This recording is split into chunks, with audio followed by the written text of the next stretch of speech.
Empower ನ್ಯೂಸ್ಗೆ ಸ್ವಾಗತ. ನಾನು ಸುನಿಲ್ ಹೊಸಕೋಟಿ.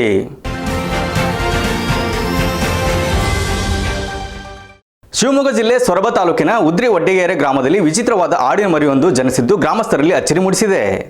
ಗ್ರಾಮದ ಕಾಳಿಂಗಪ್ಪ ಬಾವಿಕಟ್ಟೆರೆ ಮನೆ ಹಾಗೂ ಪುಟ್ಟಮ್ಮ ದಂಪತಿ ಕೃಷಿ ಚಟುವಟಿಕೆಯೊಂದಿಗೆ ಕುರಿ ಸಾಕಾಣಿಕೆಯನ್ನು ಮಾಡುತ್ತಿದ್ದಾರೆ. ಆಡೊಂದು ಜನ್ಮ ನೀಡಿದ್ದು ಮರಿ 8 ಕಾಲು, 3 ಕಿವಿ, 2 ಬಾಲ ಮತ್ತು 2 ನಾಲಿಗೆಯನ್ನು ಹೊಂದಿತ್ತು.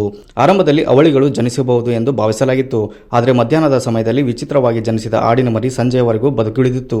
ಈ ಆಡಿನ ಮರಿಯನ್ನು ನೋಡಲು ಗ್ರಾಮಸ್ಥರು ಮಾತ್ರವಲ್ಲದೆ ಸುತ್ತಮುತ್ತಲಿನ ಗ್ರಾಮಸ್ಥರು ಸಹ ಆಗಮಿಸಿದ್ದಾರೆ. ಎಷ್ಟು ಕಾಲ ಅದಾವ? 8 ಕಾಲು. ಎಲ್ಲಿ ಎಣ್ಸ? ಇವು 4. ಓಹೋ, 8 ಕಾಲು.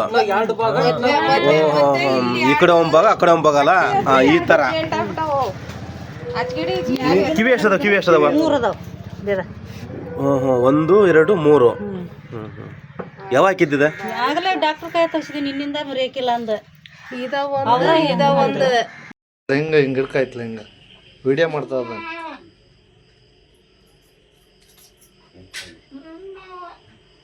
News reporter Monappa, empower news, Koppal. ಇದಿಷ್ಟು ಈ ಹೊತ್ತಿನ ಸುದ್ದಿ. ನಿರಂತರ ಸುದ್ದಿಗಾಗಿ ನೋಡ್ತಾ ಇರಿ ಎಂಪವರ್ ನ್ಯೂಸ್.